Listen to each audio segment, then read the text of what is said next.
Next question है, 4 charges हैं plus Q minus Q placed at the corners of A square ABCD of side A, calculate the force on a charge Q placed at the centre of square. ये 4 charges रखे हुए हैं square पर, इसके centre पर एक charge रखा हुआ है, यहाँ पर हमें टोटल फोर्स निकालना है। तो पहले डायरेक्शन देख लेते हैं। ये पॉजिटिव है, ये पॉजिटिव है, इसने इसको रिपेल किया तो इधर चला गया। अब अपोजिट डायरेक्शन वाला आ जाओ, तो ये नेगेटिव है, ये पॉजिटिव, इसने अट्रैक्ट किया, ये ऊपर चला गया।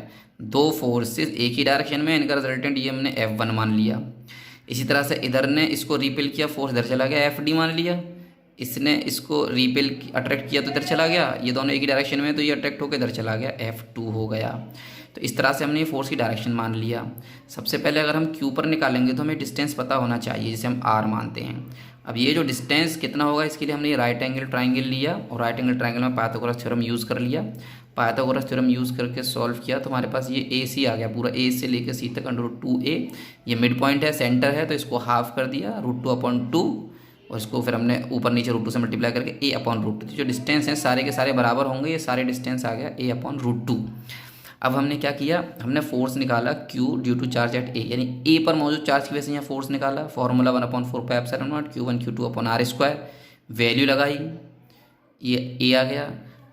C पर जो चार्ज रखा है उसकी वैल्यू भी सेम है, तो उस पर लगने वाला फोर्स भी सेम आएगा। हमने सॉल्व नहीं किया, आगे सेम आ गया फोर्स। ये दोनों फोर्स क्वेश्चन के डायग्राम में देख रहे हैं हम, एक ही डायरेक्शन में लग रहे हैं, तो इन दोनों को हमने ऐड करके टोटल फोर्स निकाल दिया इनका 4q²/a²। अकॉर्डिंग टू डायग्राम ये इस एक लाइन पर लगने वाले फोर्स निकल आए। अब इस एक लाइन पर लगने वाले फोर्स हमें और निकालने हैं दोबारा से, तो हमने फिर से वही किया। अब हमने क्या किया, इस पॉइंट पर जो चार्ज रखा था, इधर वाले चार्ज की वजह से फोर्स निकाला तो सेम आएगा, फिर से सेम आएगा, कोई कैलकुलेशन नहीं करनी, दोनों एक ही डायरेक्शन में, फिर दोनों को हमने ऐड करके ये निकाल दिया।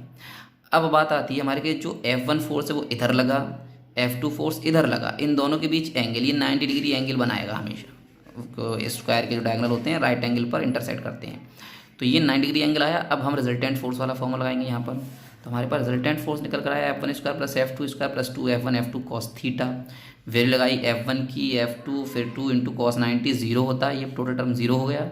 इन दोनों को ऐड कर लिया, 1 + 1 2 से मल्टीप्लाई हो गया, ये सब स्क्वायर से बाहर आकर √2 आ गया और फिर लास्ट में हमारा आंसर ये।